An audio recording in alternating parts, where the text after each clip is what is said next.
स्वागत है आप सबका राजनीति के इस अखाड़े में। मेरा नाम है अजय सेठिया। मित्रों, शराब घोटाले में मनीष सिसोदिया और संजय सिंह को जमानत नहीं मिल रही। सुप्रीम कोर्ट से भी जोर लगा लिया गया, लेकिन सुप्रीम कोर्ट से भी जमानत नहीं मिली। पुनर्विचार याचिका भी डालकर देख ली, फिर भी जमानत नहीं मिली। पर केजरीवाल का ईडी और सीबीआई बाल भी बांका नहीं कर पा रही। मैं और मेरे जैसे दर्जनों पत्रकार भविष्यवाणी करते करते थक गए कि अब केजरीवाल की गिरफ्तारी जल्द होगी। करीब करीब 1 साल से यह खेल चल रहा है, लेकिन केजरीवाल की गिरफ्तारी तो नहीं हुई। वह तो ईडी के सम्मन पर भी नहीं गए और उसके बाद करीब करीब 1 महीना होने वाला है, ईडी ने दोबारा सम्मन भी नहीं दिया। इसलिए अब तो लोग कहने लगे हैं कि केजरीवाल ने सिसोदिया और संजय सिंह को फंसाकर खुद को बचा लिया है। तो क्या ईडी ने विधानसभा चुनावों के समय केजरीवाल को सम्मन भेजकर कोई नाटक किया था? यह भी लोग कह रहे हैं। लेकिन सिसोदिया को तो सुप्रीम कोर्ट ने लंबा नाप दिया है। सुप्रीम कोर्ट ने 30 अक्टूबर को सिसोदिया से कहा था, यानी सिसोदिया के वकील अभिषेक मनु सिंघवी से कहा था कि अगर आने वाले 6-8 महीनों में ट्रायल खत्म ना हुआ तो हम आपकी जमानत याचिका पर विचार करेंगे, और 30 अक्टूबर को जमानत याचिका को खारिज कर दिया था। कोर्ट ने एक रास्ता भी निकाला था कि अगर आने वाले 3-4 महीनों में लगा कि ट्रायल धीमी गति से चल रहा है तो आप फिर से जमानत याचिका डाल देना, हम उस पर विचार कर लेंगे। तो अब 3 महीने के बाद जमानत का एक रास्ता खोलने के लिए खुद सिसोदिया ने ट्रायल में देरी करने की योजना बना ली और सिसोदिया के वकील राउज एवेन्यू कोर्ट में कोई ना कोई बहाना लगा करके ट्रायल को टालने लगे।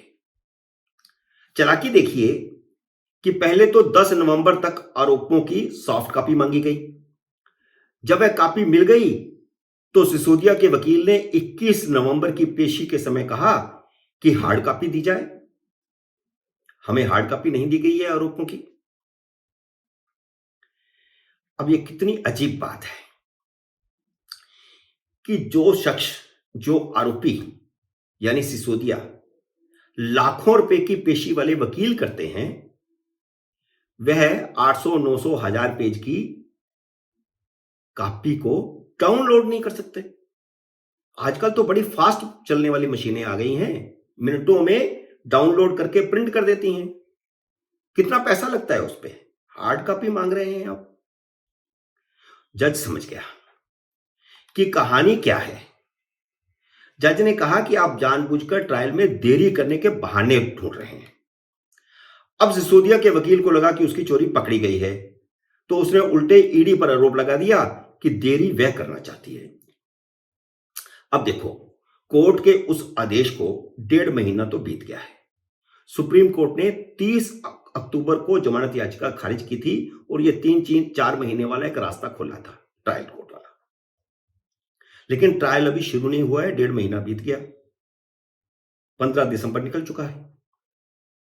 इसका मतलब यह है कि आने वाले 1.5 महीने में अगर ट्रायल शुरू नहीं होता या धीमी गति होती है तो 30 जनवरी के बाद जमानत का रास्ता खुल सकता है।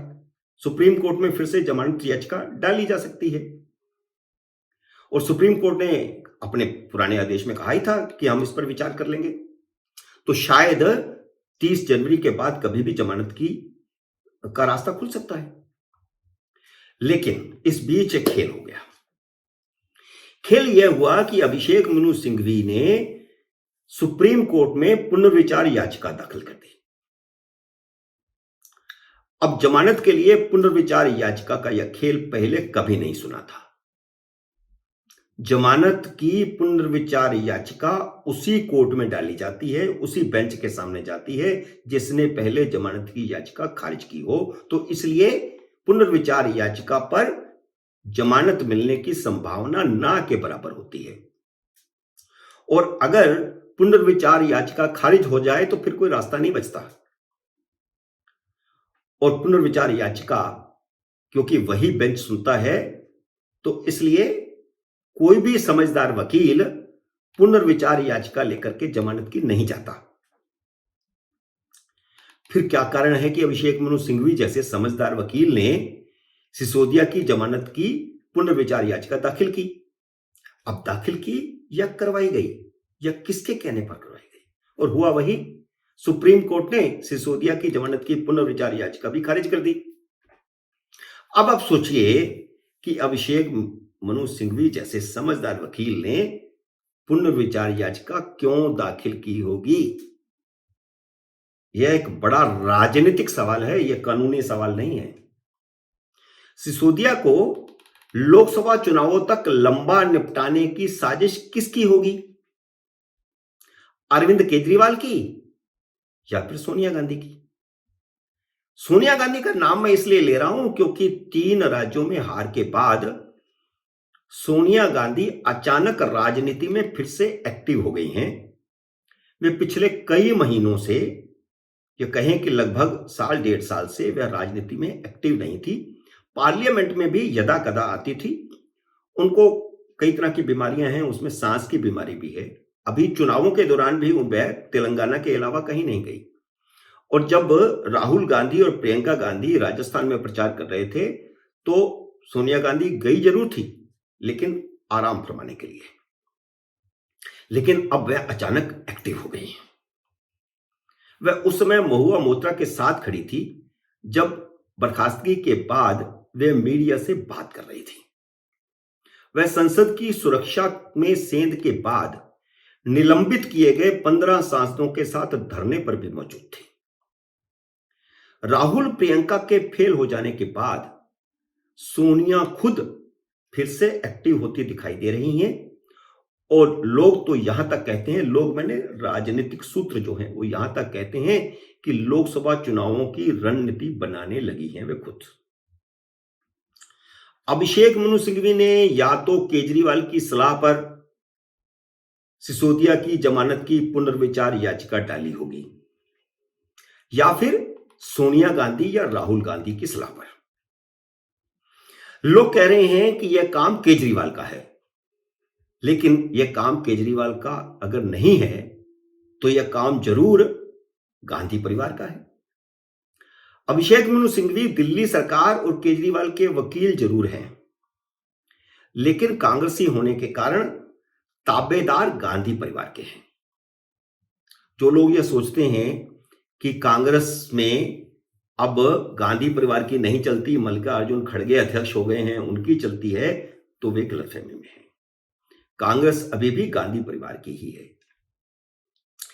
एक हैरानी और होती है कि जो अभिषेक मनु सिंघवी 1 मिनट में राहुल गांधी की जमानत करवा लाते हैं, जो कांग्रेस प्रवक्ता पवन खेड़ा के पुलिस स्टेशन पहुंचने से पहले ही सुप्रीम कोर्ट से जमानत का आदेश करवा लाते हैं, वह शराब घोटाले में सिसोदिया और संजय सिंह की जमानत क्यों नहीं करवा पा रहे?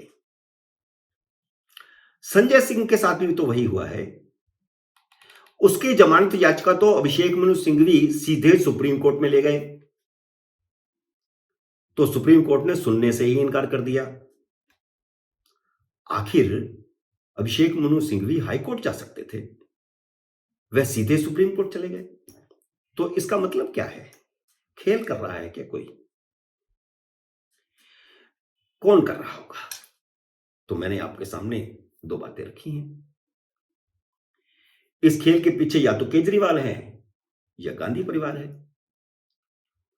सिसोदिया और संजय सिंह के साथ खेल तो कोई कर रहा है। अगर गांधी परिवार नहीं कर रहा तो खुद फिर केजरीवाल ही कर रहे हैं। और यह मानकर चलिए कि संसद सत्र खत्म होते ही केजरीवाल को ईडी का नोटिस फिर जाएगा। अब कौन से चुनाव प्रचार का बहाना लगाएंगे? केजरीवाल को पेश होना पड़ेगा और हो सकता है गिरफ्तारी हो जाए। जाते जाते इस भविष्यवाणी करने को क्या हर्ज है? साल भर से तो कर ही रहे हैं। मित्रों, उम्मीद है मेरा ये वीडियो आपको पसंद आया होगा। इसे लाइक और शेयर कीजिए। अगर आपने मेरे YouTube चैनल को सब्सक्राइब नहीं किया तो कृपया सब्सक्राइब करके अपना आशीर्वाद दीजिए। जल्द ही मिलते हैं अगले वीडियो में किसी नए विषय के साथ। तब तक नमस्कार।